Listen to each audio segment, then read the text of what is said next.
Welcome to the channel tonight.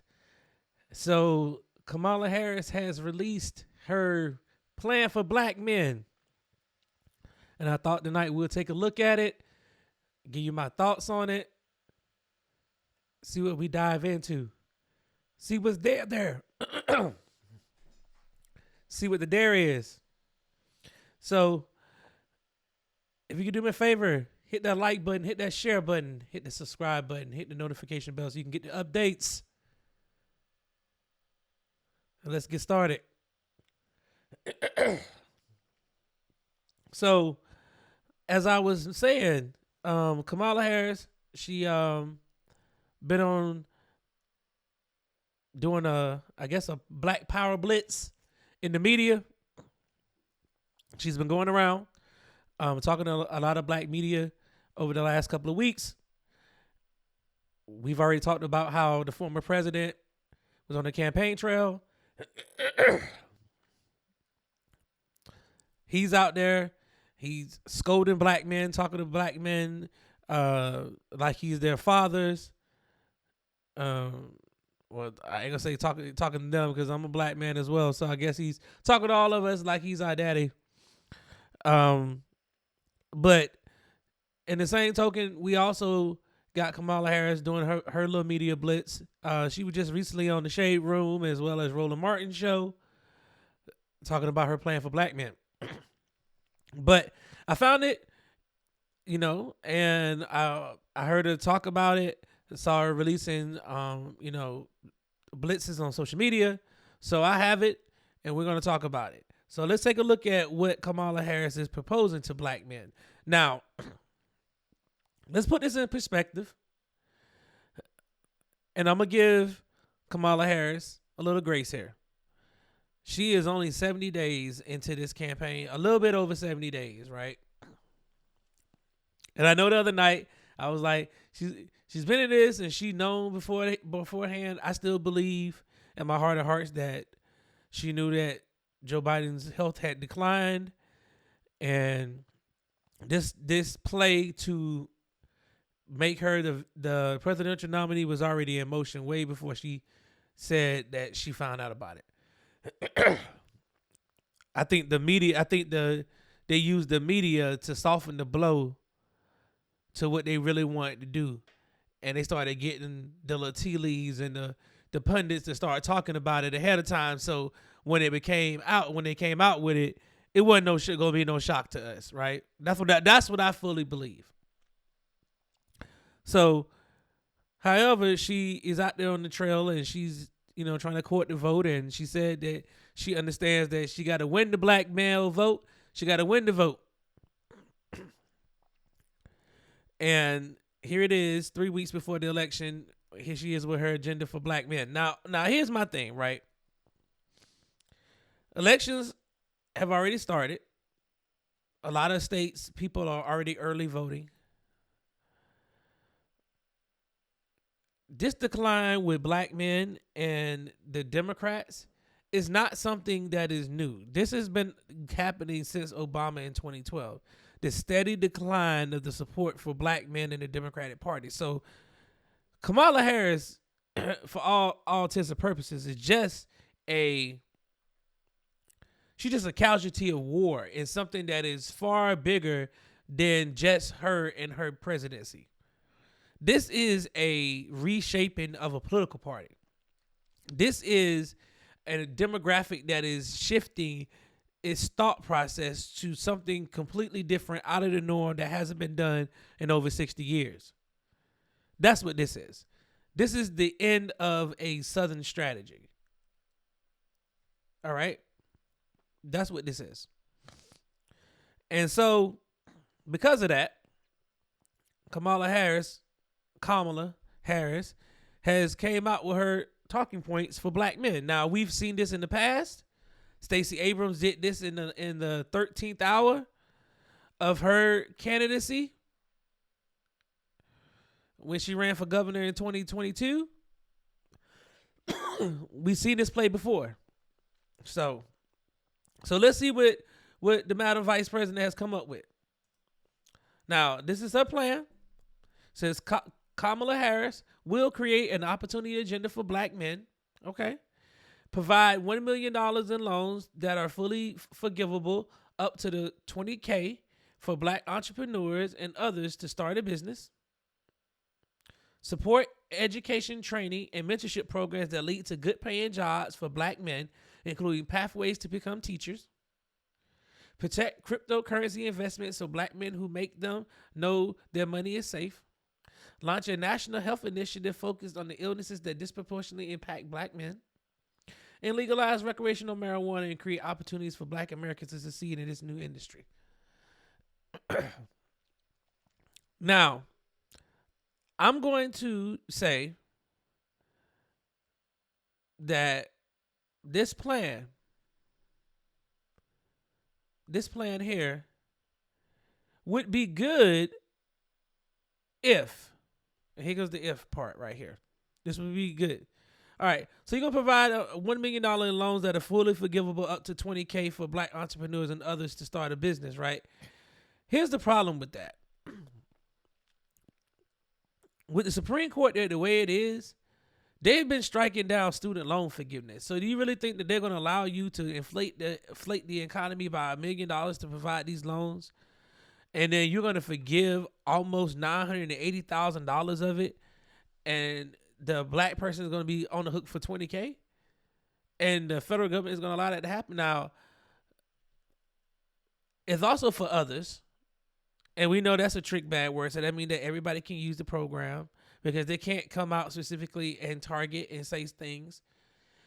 And support educational mentorship programs that lead to good paying jobs. Now, what is that actually? That sounds like more like the Brothers Keepers initiative all over again. That sounds like private industry partnering with the federal government. I don't like that. What I would rather see for education and training, number one, put the vocational training criteria back in American high schools. Just put it back in the inner city schools where it was at. Put those programs back. Put the welding programs back. Put the electrical program back. Put the plumbing program back. Put the HVAC program back. Put cosmetology back. Put those programs back in the high schools where they were, and you will have kids that gravitate to these things because they see that there's a need for it. We need electricians. There needs to be a pathway. So if you do go to an electrical apprenticeship program, that those programs need to be funded by the federal government so we can create new electricians. That's a dying generation right there. That's a dying industry right now. The average electrician in this country right now is 57 years old. 57. That's the average age of an electrician right now. We need to change that. And if we haven't seen nothing from Hurricane Helene, then we would know that electrical power grid is getting knocked out and we're not having enough electricians is a bad thing for this country. That is an infrastructure issue. So yes, we need to have pathway programs for good paying jobs, but I would rather see that go to trades that we need right now. All you got to do is put that stuff back in the high schools where it was at, and then we don't even need this as a black agenda item for black men. That's just common sense policy. Just put it back where it was at. Protect cryptocurrency investments. I got a little crypto. I've done some crypto trading and stuff like that. That's not specifically for black men. Matter of fact, there ain't a lot of black men that are really investing in crypto. I mean, there may be some people buying in NFTs and trading a little bit Bitcoin here and there, or doing things with the blockchain. But how are you going to protect? So how are you going to protect that for black men? Are we talking about regulating? Are we talking about some regulations coming into the crypto market? Are we talking about federally backing crypto? Like, how is the government about to get involved with crypto? And that should bother people. Something to think about. Launch a national health initiative focused on illnesses that disproportionately impact black men. They do that already. We already have these initiatives. So how are you gonna? What are you gonna launch? Sickle cell? diabetes. We already got these initiatives all over the country already. These are already programs. Legalize recreational marijuana and create opportunities for Black Americans to succeed in the new industry. Just do it now. Do it now. Do it now. Just legalize marijuana now. That don't really have to be tied to black men. Not all black men smoke weed. Not all black men smoke weed. So, but to be able to invest in the industry should be open. I agree with that. But how are you gonna create opportunities? Like what kind of opportunity? See, all these I need specifics. This is not specific enough for me. I need to know the who, what, when, where, how. I think for both political parties, because Trump's plans are horrible too. Let's keep it a buck. He don't have anything on his plan. I mean, I don't even think he mentioned black people at all in any of the stuff he's out here tooting. You know, so he's not out here tooting anything either. So for those of you all who support Trump, like he's not talking about crap either. I mean, we have to think about where we are in this political bargaining chip. I would probably think that the Democratic Party right now really needs to be engaging in the black grassroots, because the policies that are coming out don't pass the smell test. And if you want support still, you now know that you cannot wait until the 13th hour, the 11th hour, the 13th hour, however you want to call it. Can't wait till the last minute to start trying to court black men right now. That is not going to happen. And so that means that the policies are going to have to be out there ahead of time, because your voices are not as loud and they don't have that impact anymore over the masses as they used to. And this has been on the decline. Like I said, this started up under Obama. CNN just did a poll about this. They just did a poll about this. You know? They just did a poll about this. And they showed the decline. How it went from, 94% to like down to 81%, right? So he had 81% of the support of black men in 2012. And then it started declining. And then it was a little more or less. So it was 63%, I think, when it was Hillary. And then 53% for Biden. And now it's 41% for Kamala Harris. That's almost, 50% of the support has completely diminished over a 12-year time span. And it keeps declining. So you study on this steady decline, what is it going to be in 2028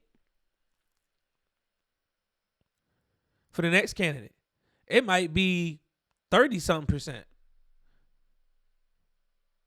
So if you don't change the way that you're doing it, when you're talking about the vote, it's about actual policies. Like talking and fear mongering ain't gonna work no more. That's not working anymore. Okay? That's not working anymore. What you're hearing from black men when you actually talk to them is about being better fathers, being good dads, making sure the community is safe, making sure that kids are getting, resources so they can fulfill their dreams. You got black dads out here that are being coaches and mentors that are in the communities that need resources to continue to do the work. You got a lot of programs, stop the violence programs all over this country. People in the communities are getting together to try to stop the violence in their own communities, but they need resources. Those people have been talking. Say, hey, this is what we need. This is what we need. We need to create community. We need access to capital so we can go out here and compete and create businesses and be entrepreneurs.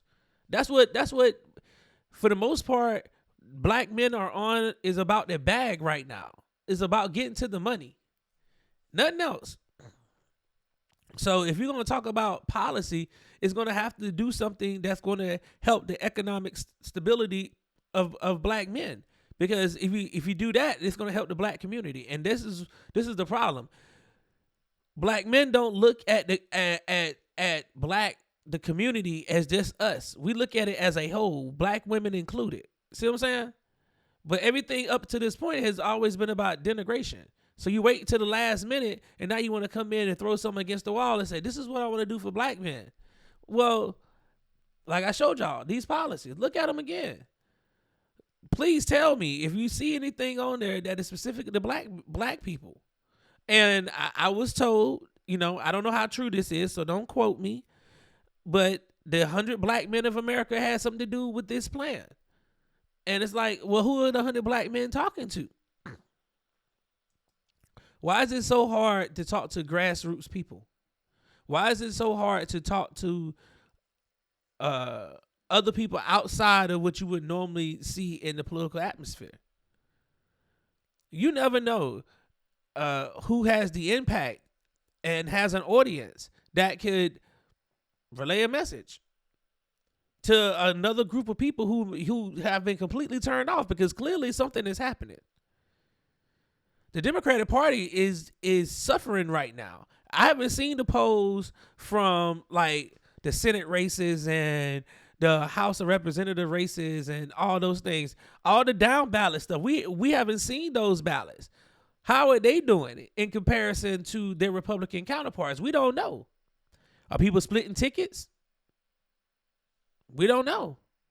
This election is about to be so weird. This is the first election outside of the pandemic. The last time in 2020, we were dealing with COVID. Everybody was mailing in their ballots. Now this is the first time that people are outside for an election. Is the turnout going to be great? What are we seeing?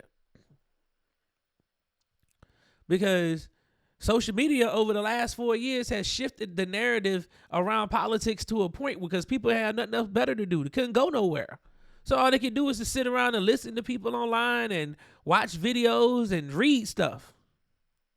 And now you see a whole shift in the way that black men are talking about politics. People that normally wouldn't even be talking about politics, they're talking about politics. Because they see in their pockets and they're seeing things in their wallets and they're like, man, I had more money. I may not like this dude, but I had more money in my pocket.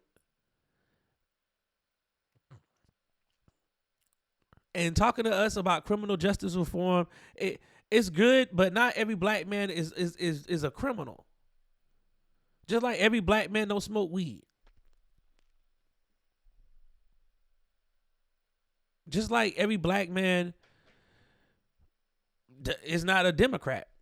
Some are independent, some are Republicans. You have to talk to us as in the mindset of what it is that people want to do. If you understand this country and what it stands for and the life, liberty, and the pursuit of happiness, that is what we want.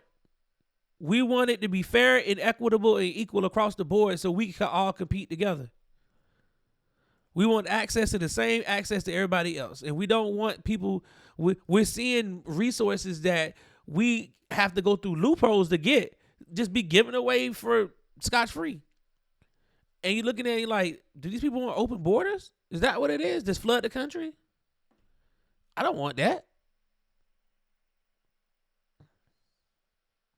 It's bad enough we have to compete now. So now you're bringing in a whole entire workforce that's getting wages cut and they doing it for cheap labor, screwing up the labor market. No. So y'all let me know what y'all think about this plan that the Madam Vice President put out. Y'all tell me, do you think is it anything? I don't think so. I don't think so at all. It just don't move me. I'm sorry. So, but thank you all so much for tuning in. Until next time, let's keep it coaching.